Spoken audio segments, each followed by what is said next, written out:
Good evening and welcome everyone to the Master Gardeners webinar.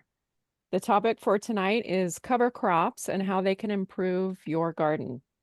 But first, while we're waiting for people to log in, I want to tell you about some more of the library's digital resources, and more specifically, our newspaper resources. We have lots of options for you to choose from, so instead of paying for a subscription or hitting a paywall to read articles from these newspapers, you can access them all for free with your Contra Costa County Library card. And in addition to what you see here, you can also access the San Francisco Chronicle, USA Today, The Economist, and many more.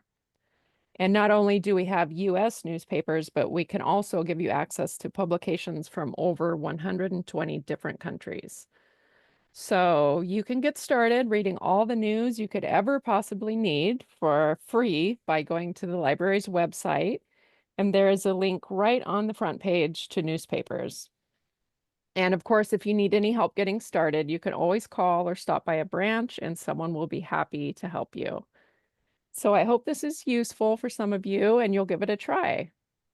And now we can get started learning all about cover crops. So I'm going to pass it over to the Master Gardener Coordinator, Whitney. Hi, Whitney.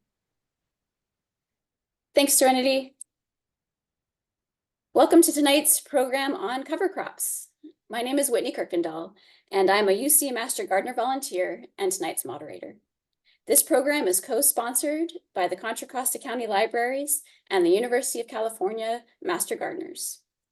All participants will be muted and have video turned off during the presentation. Please use the Q&A icon to post your questions to the hosts.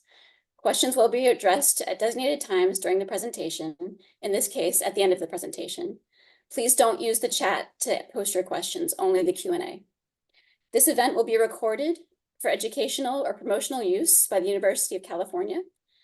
And the recorded presentation will be posted to our YouTube channel, as well as the libraries soon after tonight's presentation.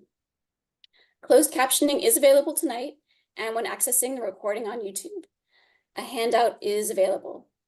We have an expert UC Master Gardener volunteer answering questions as well during the presentation via the Q&A feature. Thank you, Janet Miller, for assisting us tonight. I'd like to request that you hold your questions initially, as the information may be covered during the presentation. If your question was not addressed, please type it into the Q&A. Our mission is to extend research-based knowledge and information on home horticulture, pest management, and sustainable landscaping practices to the residents of Contra Costa County, and that is you. Now I'm going to toss it to Mike, if you want to go ahead and share the slide deck from your machine while I give a brief introduction. Mike Corby became a UC Master Gardener in 2013. Mike has been an active volunteer at Our Garden, the demonstration garden in Walnut Creek, for the past 10 years. Additionally, Mike has served on various UC Master Gardener leadership committees, managed several public education outreach programs, and taught soil science for our new volunteer training course. Prior to joining Master Gardeners, Mike spent 40 years in the food industry in sales, marketing, and logistics. Take it away, Mike. All right, Whitney, thank you very much for that very nice introduction. And thank all of you for being here this evening. And I hope to keep this on time so that we can all get back to watching the highlights or the primetime speeches from the DNC. So let me, sorry about that. We got a little waylaid there. So today we're going to talk about cover crops. And cover crops are something that I hope that we can get you interested in as a way of showing how nature actually does a very good job of helping us keep our soil healthy and our plants and our gardens growing strong. And so I'll start off by just saying that if you think about soil composition, if you were to ask a geologist perhaps, you would probably get an answer that looks something like this pie chart that we have here, in which basically the soil is broken down into 4 components. Minerals, which are primarily weathered rock, that are broken down into smaller pieces. Generally, those are defined as sand, silt, and clay. Then about 25% of the soil is water, about 25% is air, and about 5% is organic matter. But in reality, soil is much more than that, okay?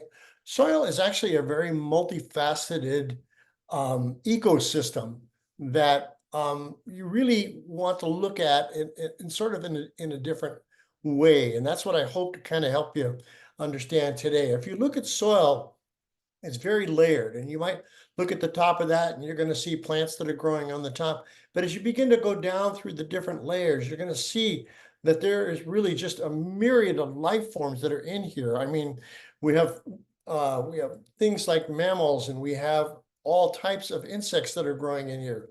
We've got the roots of the plants that are growing. And then as we continue to get smaller and smaller, we have things like mites and nematodes that are in there. And when you get down to the microscopic level, things like protozoa, fungus, and bacteria. And sometimes we don't see that. You know, an example I try and use when we talk about soil in our new volunteer training classes is that it's sort of like going down to the beach, or you're at the ocean, and you look across that water, and what you see is water. But if you have the opportunity to dive into that ocean, and especially if you're in a warm tropical ocean, and you begin to see things like coral, and you see the algae, and you see all of the different fish and all the other different life forms in the ocean, you can kind of think about soil in the same way. That soil is just this massive ecosystem that's basically the skin of our earth. Okay. So one of the things that we hope to help you think through, and this is just a common sight, I think, especially here in California or any place where a lot of agricultural is that you see bare soil like this. This is maybe at the end of a season or right before the beginning of a season. You see plowed fields. You know, you may have heard that, you know, perhaps after a season, you want to rest your soil. And I'm really here tonight to kind of get you to believe that that is not what you want to do with your soil. So let's talk about that a little bit. So the U.S. Department of Agriculture in their Natural Resources Conservation Services has actually kind of laid out 4 points that are really important as we try and maintain and improve soil health. And that's, I think, a goal of anyone that's gardening in their soil, and especially if you're growing any type of edible gardening in your soils. So first off is to keep the soil covered as much as possible. Think about things like mulches and things like that that protect the soil. Disturbing the soil as little as possible. You know, this means really kind of avoiding heavy tilling and things of that nature. Keeping plants growing throughout the year because it feeds the soil. And we'll talk more about that. And then diversify your crop rotations as much as possible, and actually make cover crops part of your rotation strategy within your own garden. So how do we do that? Well, I think one of the ways to do that specifically is when we do cover crops. And so what are cover crops? So a cover crop is just a crop that you grow for your soil instead of a crop that you're growing for your plate. It's kind of as simple as that. Okay. So a little history about cover crops. People have been using cover crops literally for thousands of years. There are records of the Romans actually understanding cover crops and using them in their agricultural endeavors. In the Far East, cover crops are used extensively in a lot of the grain production, the rice and the barley that's done over there. In early America, there are in the writings of George Washington, Thomas Jefferson, George Washington Carver. All of these folks were actually actively using cover crops to help keep their soil productive. And interestingly enough, cover crops, or what we call cover crops today, were only named about 50 years ago. And serious science research into cover crops only began in the late 1990s. And so there's a lot that we're still learning about cover crops and how they work with that ecosystem within your soil and how they help us build our soil and make our soil healthier. So let's talk a little bit about the advantages of cover crops. And if you kind of look at this list, it's an almost too good to be true list in terms of what they can do. But they can certainly improve soil health. They're going to slow erosion, enhance water infiltration, which is obviously very important for us here in California, as we want to make sure that any drops of water we put on our soil is getting used in the right way. Reducing or mitigate soil compaction. We have a lot of clay in our soils, especially here in Northern California and Contra Costa County. And anything that we can do to make it easier to work in the soil is something we all, seek. Helping to smother weeds, actually helping to control pests and diseases in your gardens, increase the biodiversity of your garden soil, attract beneficial pollinators, and then actually a well-managed cover crop can be aesthetically pleasing. They can be actually pretty. And so what I'd like to do for the next few minutes is just sort of dive into each of these advantages and give you a little more background on them and how cover crops will help you with these in your particular garden situation. So improving soil health. So I mentioned the fact that your soil is an ecosystem. And there are a myriad of creatures that are living in there. And many of those creatures, especially the microscopic creatures, live off of the exudates from plant roots. Plants only use about 50 to 75% of the carbohydrates they produce, and the rest are actually exuded through their roots. And that then brings around these microscopic organisms, the bacteria, the fungus, the protozoa that are in the ground. Earthworms also that feed off of those microscopic organisms, their population are going to increase because, if there's food, you're going to get earthworms there. One of the things we think a lot about is building carbon and trying to add organic matter to our soils. And cover crops actually work very well in increasing that soil carbon and that soil organic material, which in turn is going to make for healthier soil. They actually contribute to better soil nutrient management. And there's ways that we'll talk about in this presentation to how you can actually reduce the amount of fertilizers you may need in your soil by taking advantage of cover crops. Improving biodiversity. One of the things that I think we're learning more and more about sustainable gardening is the importance of having biodiversity, having a lot of different types of plants that are growing, because those are going to then attract more of the good insects to our garden. They're going to help protect us against pathogens in our soil, and obviously to build the community of the ecosystem that's in the soil. And then some reducing soil compaction, which again, with the types of soils we have, with so much of the soil in our particular area having a fairly higher percentage of clay, these cover crops can help with that compaction, making it much easier to work in your soil. And then some cover crops can actually help when we look at fertilizers, and we look at the nitrogen, potassium, and phosphorus that they have in them. We'll talk a little bit about how cover crops can actually increase those without having to use fertilizers. So the United Nations has been doing a lot of studies on erosion, and the fact that erosion is actually stripping good arable soil off of the face of the planet at a rate of about 75 billion tons per year off the entire planet. And erosion can happen in several ways. The photograph you see on the left, that's wind erosion, okay?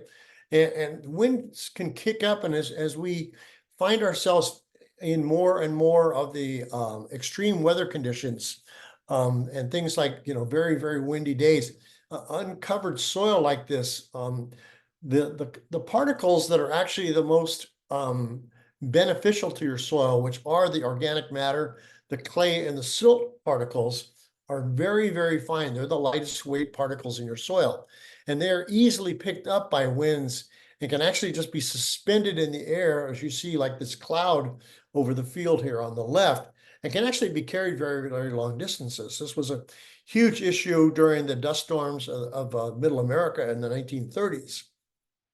Okay, so you can see how if the soil is covered like the photograph is on the right here, then you're protecting that soil and you're helping hold that soil still. Another piece of erosion actually happens from rain. And, this little slide here talks about, how we all envision a raindrop to be like that example on the left, that nice little teardrop shape. But actually on the right is what an actual teardrop looks like, or what an actual raindrop looks like. And so in this particular case, and this is probably just a little bit of trivia, but at sea level, a raindrop is about 5 millimeters across. So it's about the size of a housefly, a common housefly. And that raindrop is falling at about 20 miles an hour. Okay. And as you can see from that little example of an actual raindrop, it's very flat as it's coming through the air. And so it's been calculated that per square meter, about 200,000 raindrops can hit per square meter per hour during a heavy rain. And so what's the consequence to that? So you've got your beautiful little raised bed here, and you've got all this fine soil that you've been building up, and you've been adding your compost and things to it. And what can happen? And again, as we get into these more extreme weather conditions, what can happen to that good soil that you have on the bed? Well, you get what's called splash erosion, okay? And this is really kind of the first step in water erosion on a garden bed. And so what happens here is that, like I said, this is the first step of that process. And then in a 4x8 bed, which is a pretty common size bed, okay, that bed can receive up to 600,000 drops in just an hour.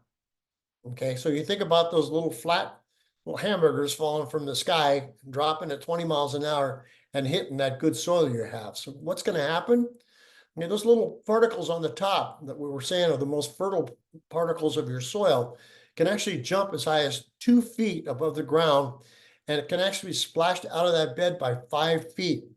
So by not protecting the soil with something like a cover crop, you can actually lose a significant amount of the soil that you're counting on to really make your garden grow. So, thinking about that, it's very, very important that you think about a cover crop as a way to help protect against soil erosion. Okay. Another thing that is so very important to us here in California, especially, is water infiltration. When we irrigate, we want to make sure that that water is going deep down into the roots of our plants and not just running off. And part of that is the fact that we need is to have good, healthy soil. Soil has to have good structure. If you remember in that original pie chart, we kind of showed that soil had 4 components to it, that there were the minerals, the clay, the silt, the sand. And then there's the air and the water and that organic material. Well, all that works together, and it actually sort of works like a glue that helps to moisten the soil, and it helps to hold that soil together so that there are air pockets and there are little channels for the water to run through.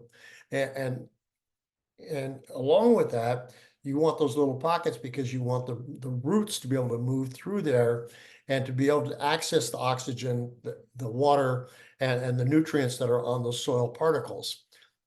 So when you have something growing constantly in your soil and you're not disturbing the soil, then your soil is going to actually develop better structure over time that's going to help with those things that are so important to us. Okay, so smothering weeds, talk about that, and that's an interesting thing. Nature tells us, and we saw from the USDA study, that it's important to have something growing in the soil all the time. I mentioned it's actually feeding that ecosystem that you have. So when you leave soil bare, nature's going to want to grow something in it. It's just the nature of the beast. And so by planting a cover crop, you can actually control then what's starting to come up in your soil.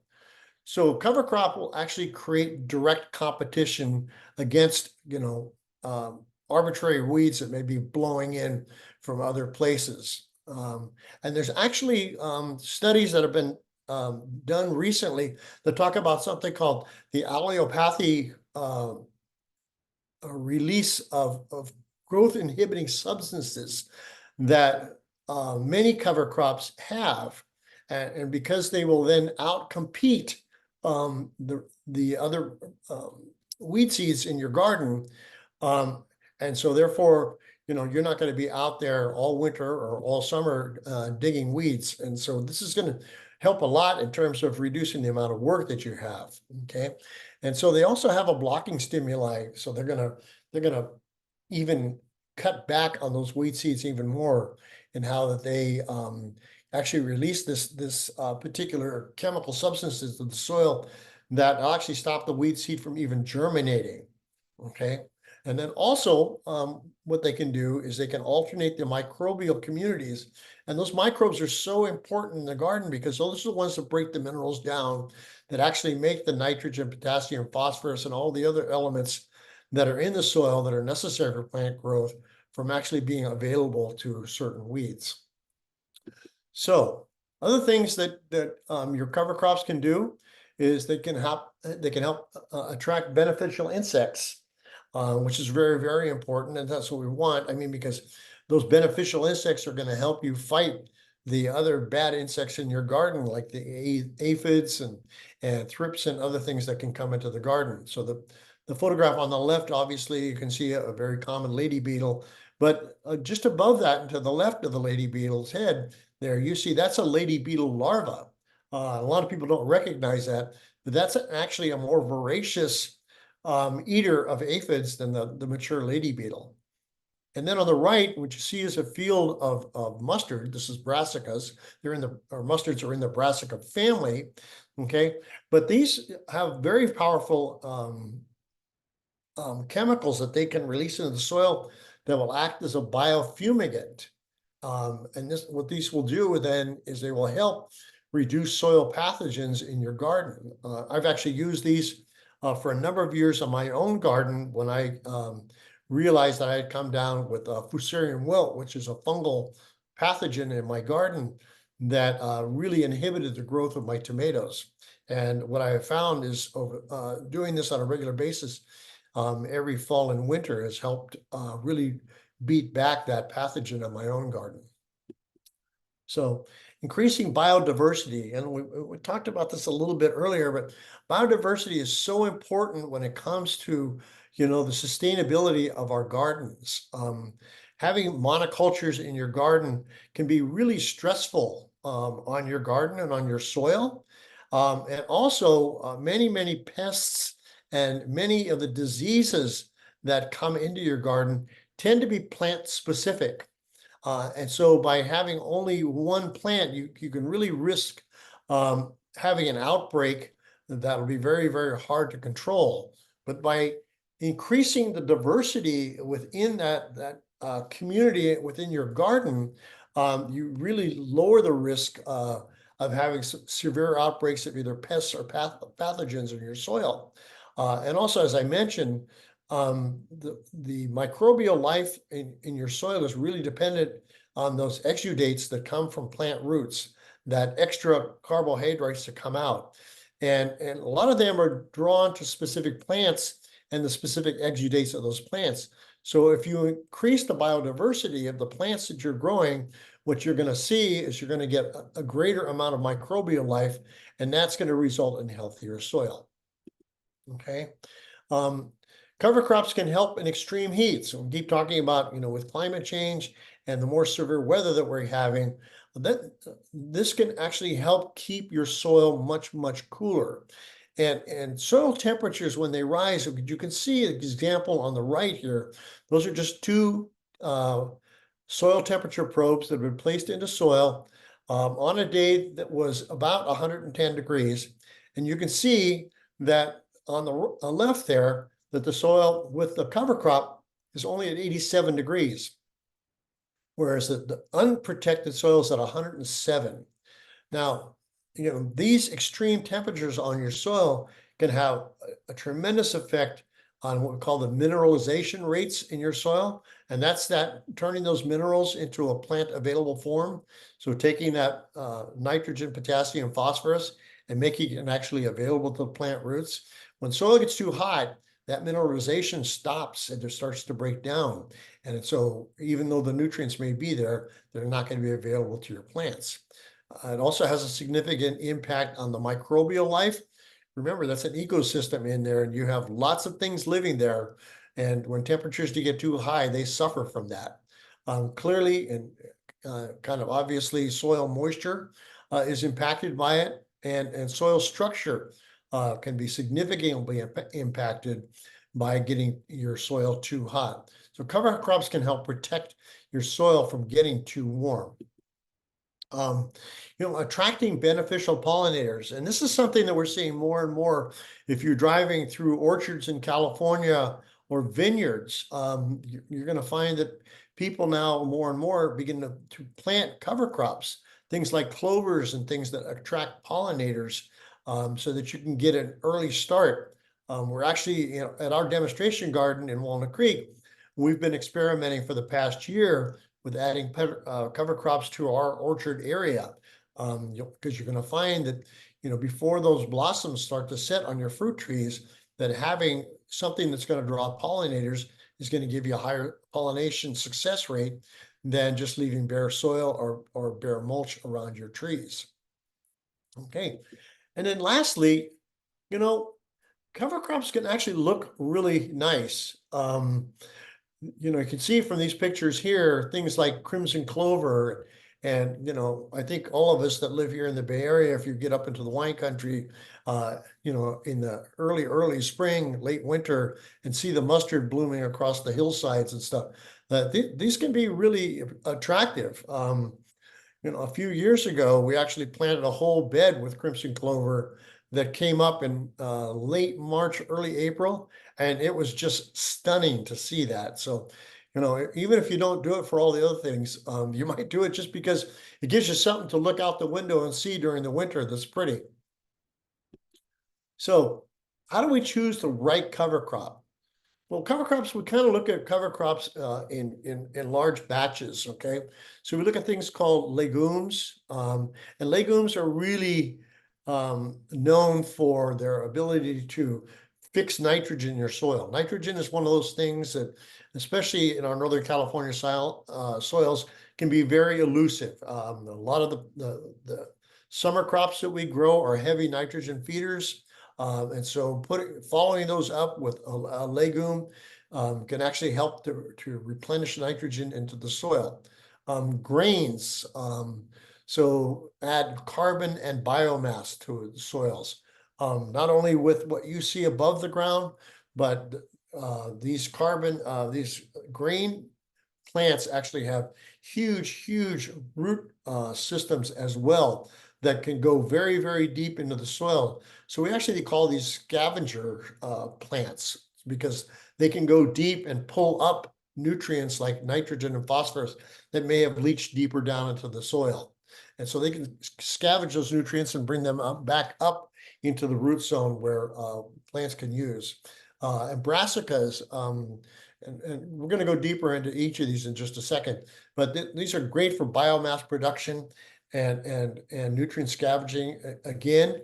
And I can tell you from my own personal experience that planting these in the fall, they take off very, very quickly. So in terms of also protecting your plants or your beds from things like erosion and things like weeds, brassicas do a great job at that. And then one of the things too is, if you go out and you look on a lot of the websites that sell cover crop seeds, you'll see that a lot of these companies actually put together what we call cover crop mixes. And those cover crop mixes can then give you the benefits of many of these things. You can get the benefit of the legumes and the grains and the brassicas. And that's also going to promote the biodiversity of your cover crop strategy. So talking a little bit about legumes, they are nitrogen fixers. And I'm going to talk a little bit more in detail about how that works. But they're also a great habitat for beneficial insects, which we always like. They're great at weed suppression, and they're great at developing a lot of biomass, which is going to increase the organic matter within your soil. So things like fava beans, field peas, cowpeas, vetch, clover, and alfalfa, all of these help to restore the nitrogen by refixing it back in there. And one of the things that you might find if you're shopping for legume seeds is they may talk about the fact that they need an inoculant. And this is because what you're trying to do is you're going to try and bring those bacteria, those special nitrogen fixing bacteria into your soil. So if they've never been there before, it might be worth it. Chances are they're going to work without an inoculant, but it might be worth it to go ahead and try that. And how this really works is this is actually the roots of a fava bean plant that have been pulled up. And you'll see these little nodules that are attached here to the roots. And what those are the bacteria that fix the nitrogen, and they create a symbiotic relationship that kind of works like this. They attach to the roots of a legume plant. And once they do that, then they start feeding off of those exudates that we talked about, the carbohydrates, the excess carbohydrates that a plant produces. And while they're doing that, then they are actually able to take nitrogen from the air and begin to synthesize that air nitrogen into a nitrogen that plants can use. Typically, what they're doing is they're converting air nitrogen into ammonia and nitrates that will be available to the plant. And the idea is that plant will then have the nitrogen that it needs at the time that it begins to set its fruit. So if it's a fava bean and it begins to set its beans, the nitrogen is right there next to the roots for them when that begins to happen. And so this is just a symbiotic relationship between bacteria and the plant itself that we can take advantage of as gardeners, okay? So you can see in that last point there, many legumes can fix up to 200 pounds per acre of nitrogen. So that's pretty significant when we think about our own garden. So talking about grains and grasses, so we think about like wheat, rye, barley, oats, triticale. All these are great cover crops. They produce a ton of biomass. And as you can see from the photograph here, the roots on these can go down up to 6 feet. So one of the things that you want to think about when you think about cover crops is not just about what's going to be growing above the soil line here, but what's going to be growing below it. Because this is basically injecting compost into your soil. And so these are great for adding organic matter and biomass into your soil. When we talk about brassicas, a lot of times we think about brassicas as the cabbages and the broccolis and the cauliflowers and stuff. And a lot of those are not necessarily great as cover crops, but things like radishes and mustards are terrific, okay? Because they do so many good things for your garden. They actually have what they call glucosinolate. That is a chemical compound that they put off that can actually ward off harmful insects. Those harmful insects are repelled by these chemical compounds. And like I mentioned, they can also help protect against soil pathogens, which I have found to be really important for my particular garden. And so these are actively working as they're growing. But when the cells are ruptured too, so as you begin to cut these down, they're going to release more of these compounds into your soil to continue to help. And so mustard and radish, they do grow incredibly fast during the fall. And I've actually planted mustard seed in my garden and seen the little leaves coming up in as little as 3 days. So these are great to again begin to protect your soil as we go into the different seasons. And so, when should I put in these cover crops? Really, I mean, you think about these, you can do cover crops in easily any season. Little difficult in the winter because it might get a little too cold for them to germinate. But certainly in the fall, if you're thinking about, after you're growing your squash and your beans and your tomatoes and peppers and things like that, you might think about planting cover crops in the fall to carry you through the winter. So think about things like we mentioned before, the brassicas, so mustards and radishes, fava beans, vetch, field peas are all part of those nitrogen fixers. The grains that we talked about, rye, wheat, and oats. And just if you're thinking about those, make sure that you're getting the winter varieties. Another really beautiful crop that is tremendous for your backyard is Phacelia, another huge biomass creator. And recent studies on Phacelia show that they may actually have a positive impact against nematodes in your soil. So if you've had any issues with nematodes, you might think about adding those. And then again, look at a mix of cover crops for your garden, because there's a lot of great mixes out there that are available. If you're thinking about doing something in the spring, maybe after you've done a winter crop, again, the brassicas, the legumes here, cowpeas, clover, Phacelia again, and the mixed cover crops with spring grain varieties in there. So you might think about the spring oats or those types of grains that are out there. And you can actually do summer planting of cover crops. And some of these, like sorghum, Phacelia, amaranth, sunflowers, and cowpeas, these are huge biomass producers. And they will provide an enormous amount of biomass to your soil, both above and below the soil levels. And they're great to attract pollinators and things of that nature into the garden.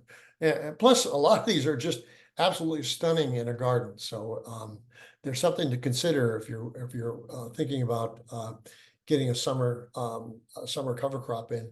And these are also great for, again, if you've got compacted clay soil. These are fantastic at breaking up compacted soil and beginning to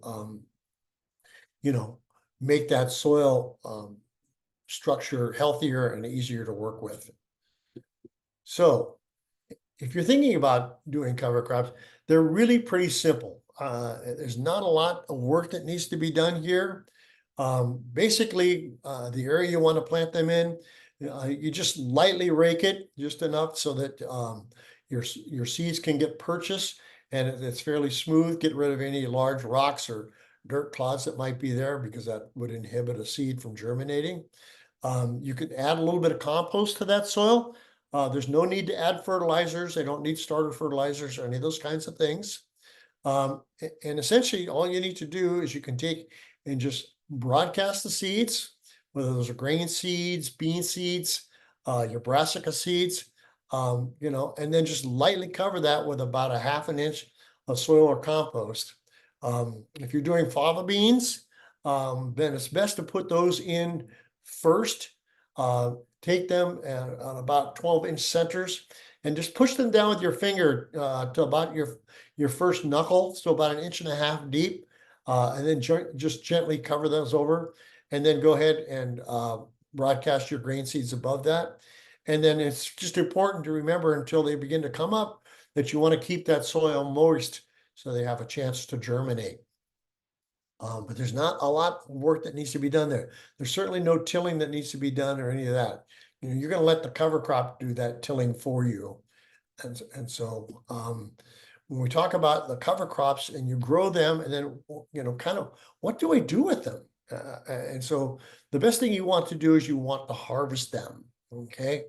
And you want to harvest them before the seeds set.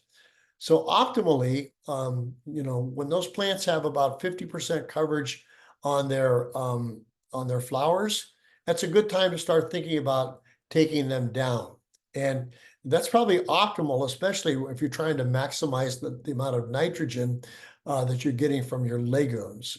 Because once the seed begins to set, or when the beans begin to set, like with your fava beans, that plant is going to start drawing that nitrogen out of those pods that are on the roots to begin to feed itself, so that it has the energy to grow out those beans. So, and if you like fava beans, certainly there's nothing wrong with keeping some of the plants for yourself, but then going ahead and taking down the rest of those plants at that 50% flower level so that you can maximize the amount of nitrogen. And when you harvest these, it's important to think about the fact that we're trying to increase the biomass in your soil. And so you want to take any of these plants and you want to cut them down at the soil level. You don't want to pull them out of the ground because that would kind of defeat the purpose of getting all that biomass growing down there, those roots and all that they're doing down there. And you want that nitrogen to release into that soil from those nodules that are on the roots of your legumes. Okay. And so at that point, I mean, you have a couple of options. Personally, I use an old hedge trimmer and I just go carefully layer by layer and cut down my cover crops, and I leave them right on the soil that they grew from. Cover them with some compost, and then I will actually cover them with burlap sacks, which are something that I have found is a great sort of a temporary mulch. And you can just look up coffee roasters, Bay Area coffee roasters. Most of the Bay Area coffee roasters around us here in Contra Costa are more than happy to give you the big burlap sacks that the green coffee comes in from the different countries, because otherwise they have to take those to the landfill, and obviously that costs them money. But they are a great way to cover the ground and really help accelerate the breakdown. I've actually seen all the above ground material that I have cut down in my garden from the cover crops completely disintegrate within 4 weeks. So this is a great way to actually create compost right on top of the soil without necessarily the work of doing composting in a separate bin and moving materials back and forth. So what cover crops should I choose? Well, I think it depends, which is, something that master gardeners will often tell you when you ask us a question. But it does depend on, things you might want to do. So first off, define your goals. Are you trying to add nutrients back to the soil? Does your soil need more biomass, more organic material in it? Is your soil, compacted and it needs help with aeration? Are you trying to maintain pollinators during the off season? Those are some of the things that, we've talked about in this presentation in terms of what cover crops can do for you. And then when do you want to do this?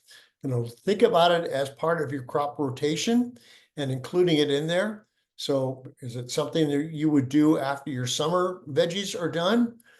Is it something you want to do over the winter when maybe you're not growing something?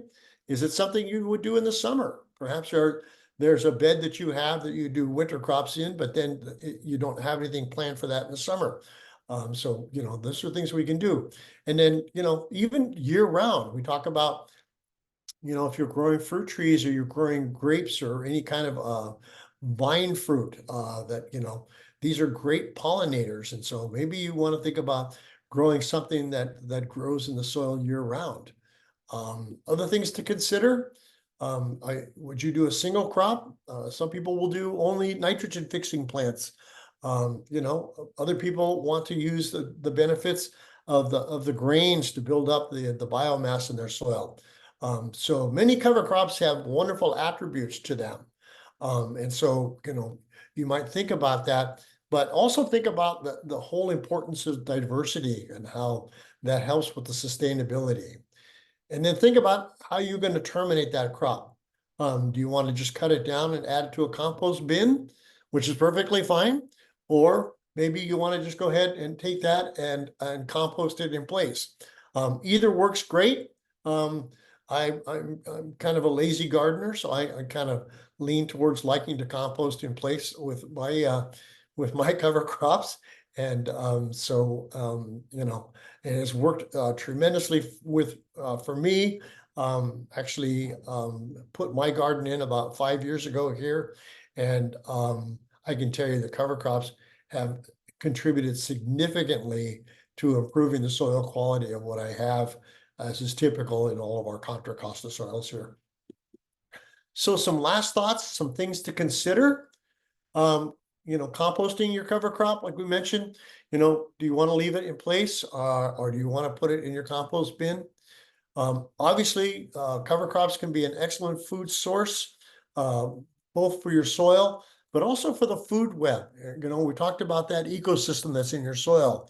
And these cover crops do a tremendous job of continuously feeding that diversity of the ecosystem that's in your soil food web. Also think about it as a very clean source of energy. That there's no fossil fuels involved in this. There's no salts or things that could be contaminating to your soil. The fact is that there are many issues with the fact that some of the fertilizers that we use in our gardens can tend to leach into the groundwater. They can run off of your soil and get into the rivers and streams and into the bay, and cause some serious issues with things like algae bloom and things like that consume a disproportionate amount of oxygen in our waterways, and end up poisoning the fish and ecosystems of our waterways. So this is really a great way to improve your soil health, help you grow a better diversity of edibles in your garden, and doing it without chemicals. So I really encourage you to think about this. And then in summary, if you look at this slide here, these are kind of just the basic things that you're gonna receive with doing your cover crops, and again, increasing the carbon with biomass, so sequestering more carbon in the soil, binding your soil together with the roots, stabilizing soil temperatures, protecting from that raindrop impact that we talked about, that can really strip off the very best of your soil, increasing infiltration capacity. So very important if we're trying to think about conserving water in our gardens and maximizing the benefit of the water that we have, and reducing nutrient loss, those scavenging plants that can go way down into the soil and bring back the phosphorus, the potassium, the nitrogen that may have leached down beyond the range that typically we would have in our roots systems there. So all of these are such important things to consider. And I just want to close too with the fact that we are actually going to do another presentation on cover crops in a couple of weeks at our demonstration garden in Walnut Creek. And we'll actually, when we're there, have different mixes of seeds that we can make available to you. And so if you are interested in cover crops and you'd like to go a little bit deeper, I encourage you to join us at the garden. And we can actually spend a little more time doing one-on-one discussions with you about the specifics of the goals that you might have, and the timing on when you may want to do this. And so, please come out, join us. We'd love to see you. And we can also show you some of the things that we're doing at the garden with respect to cover crops as well. So with that, I want to thank you. And I'm going to stop sharing and take it back to Whitney. And she can kind of take us through the end here. And then I think we'll have some time to answer questions as well. All right.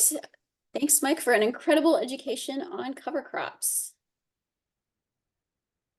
All right. So for more gardening information, visit our Contra Costa UC Master Gardener website, which is filled with research-based information. Follow us on social media. We have accounts on Twitter, Facebook, Instagram, and a YouTube channel.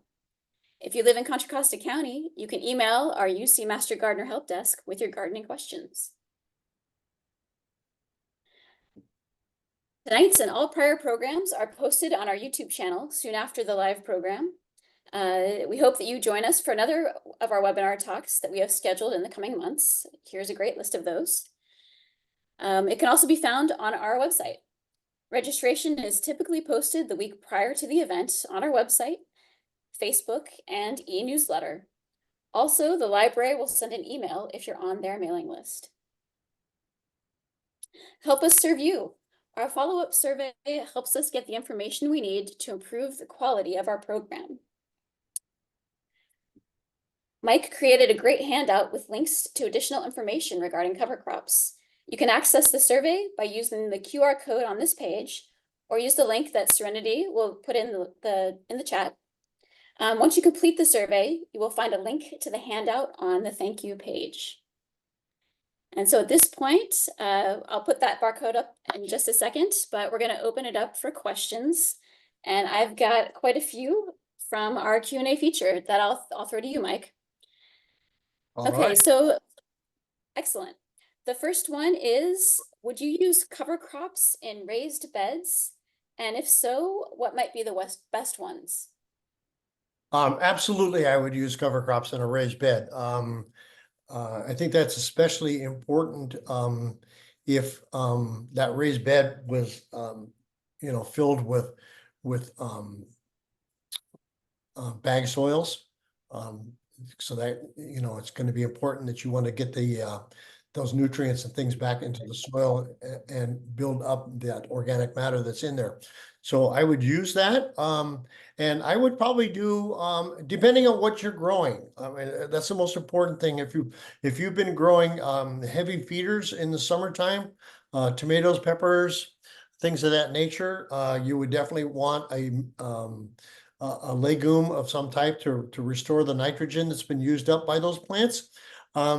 But also, I would encourage you to do something that's diverse. So find a mixed cover crop that you might like, and so a good mix of grains with some legumes, and then something like a brassica that could also help with the scavenging of nutrients that may have leached down through that raised bed, and also build up the biomass would probably serve you very, very well. Great. Thanks, Mike. Sure. Okay, the next question is, how can I use cover crops in an established garden or in a garden with perennials? Okay. It's a little more difficult in perennials because the thing is, a weed is just a plant in the wrong place. And so, the question you'd want to give yourself there is, are you having problems with that particular soil? I mean, you could certainly go in with things like radishes that really help to break up soil, or some of those other heavy biomass plants that we talked about earlier. The issue sort of comes into the fact that you're trying to grow a cover crop in between your perennials, and that can be kind of difficult. And so in that particular case, I wouldn't totally discourage it, but I would think it would be difficult to do. Okay. Okay, next question is for some clarification on what you mean by inoculation.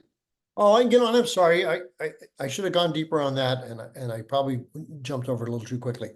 So when you look at different types of legume and the legume seeds, okay, what you will typically see from whoever the seed source is for you, that they might recommend an inoculant. An inoculant is just the bacteria that is going to attach itself to the roots. More than likely, you would get good nitrogen fixation without an inoculant. But sometimes, if you've never used legumes to try and fix nitrogen in your soil, you might find that there really is a lack of that bacteria. So basically, all you're doing is just ensuring that you're maximizing the amount of bacteria available in the soil to attach themselves to those roots. And so the inoculant itself is just it's a very dark powder. And what you do is you just add a little bit of water to it and make kind of a slurry. And then you would set the seeds in that. So usually just using like a Ziploc bag or something is fine. And you just take that and you kind of massage this slurry around the seeds before you put them in the soil. And that really just what it really does is just maximize the chances that you're going to get a good batch of bacteria, and that way they're going to help maximize the nitrogen that they can fix onto those roots for you. So I hope that answers your question. Great. Okay, next question. One of our attendees used alfalfa straw as mulch, and at the end of the summer growing season, they want to know if they should leave it in place or dig it in. You can do either. It will certainly, if you leave it in place, it's going to help suppress weeds. It will help protect against erosion. So that's fine. Any kind of a straw like that will actually break down fairly slowly in your soil. So that you might find is that if you work it into the soil, that it may not completely break down. There's a lot of waxiness and lignin to straws and things of that nature, which can be good long term for soil. It helps build humus, but on the same token, you may find that there'll be a lot of that debris later. And the other thing too is we usually try and caution. It was one of the things that we had talked about early on in the presentation. Is sometimes digging in things like that can really disturb the soil that you have.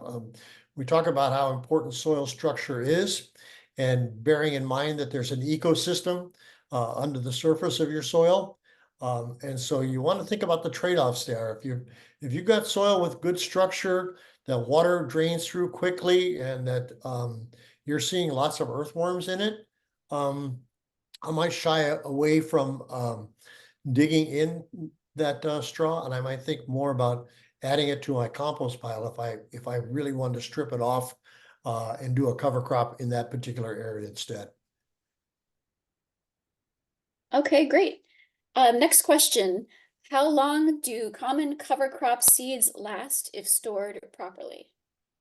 I would probably say you'd be safe for 2 or 3 years with them if you keep them in a cool, dry place. Anything more than that, you're going to get germination, but instead of getting 90% germination, you may be getting down to the 70 or 60%. So you're just going to end up using more seed. Okay, great. And is there a cover crop that you would recommend for strawberries? For strawberries, that's a good one. And I don't know. I'm going to actually ask Janet if she might have an answer for that one, because that one is going to stump me. Sure, I'm happy to answer that. Can you guys hear me? Yes, sound good. Yeah, so the thing with strawberries is that typically they don't stay in the ground as a perennial. So the best time to put a cover crop in for strawberries would be when you're pulling those strawberry plants out and you're thinking about replacing them with new fresh plants, because they're too close together, kind of the issue that you were talking about with perennials being too close together to really very effectively be able to put cover crops between them. So the thing to do would be to, when you're removing those strawberry plants, maybe put in there a nice little mix, something with a legume, maybe a daikon radish, maybe some mustard. Grow that out for a season, cut it down, and then put your strawberries back in. Thank you. You're welcome. Great teamwork, guys. Now I'm going to stop sharing so I can look up a few more questions. One moment. Okay, so what cover crop would help a dry, cracked, compacted soil? Any cover crop. Um, In that particular case, when you've got dry, compacted, cracked soil, chances are that, you saw that opening pie chart with 5% organic matter. You're probably way below 5%. So the first thing you want to do is you want to start getting plants in the ground that can bust through that. Janet mentioned daikon radish. Daikon radishes are like a power auger in your soil. They can end up being 3 or 4 inches across in diameter and can go very deep into soil, and they can punch through that. And then basically when you cut them down, that radish just decomposes. So you've just injected your soil with organic material. The same thing is true with any of the grains that we talked about. Actually, a lot of we talked about with the summer cover crops. So the sunflowers and those really large plants, they go deep. They go really deep, and that's what you want to do, because you want to start building that soil structure, and you want to start clearing those pathways so that you can get air down into those pathways, and you can get moisture down into the pathways. And you really want to start building that that organic matter in the soil.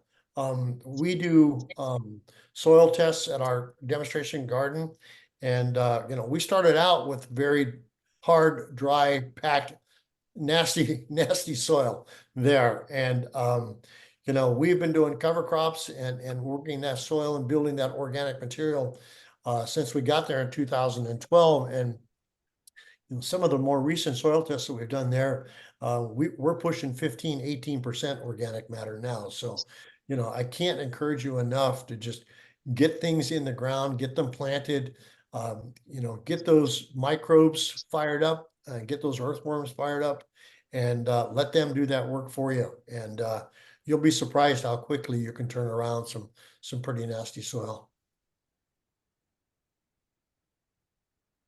Great. And maybe last question, how some general information on how much water cover crops may require, and may vary obviously by type.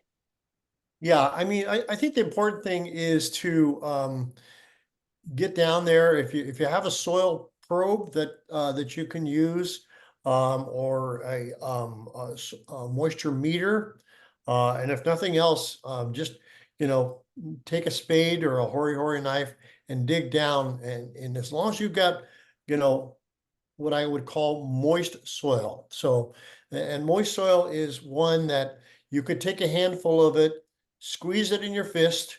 You don't want water dropping out of that soil that you've just put in your hand.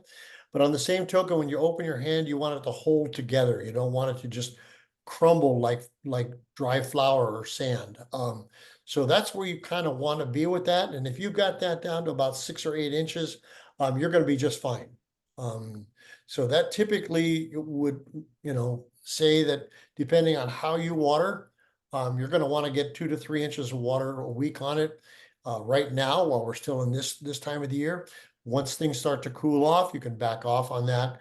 But really let the soil itself guide you, and just use use your hand and feel the soil, because at the end, that's the very best way to test your soil and make sure that you've got the right amount of moisture on it.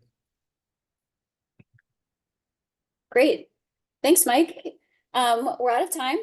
So I wanted to go ahead and say thanks again, Mike, and our amazing Q&A expert, Janet Miller, for working so diligently behind the scenes. Also, a thank you to Lori Palmquist for her technical support, and Serenity Dean and the Contra Costa County Library for co-sponsoring this event. And as always, please check out our resources at the Master Gardener website and reach out to our help desk if you have any additional questions. Thank you all for attending. Please complete the survey so you can access the handout. We'll give you another 5-10 seconds to scan that QR code, and then we'll say goodnight.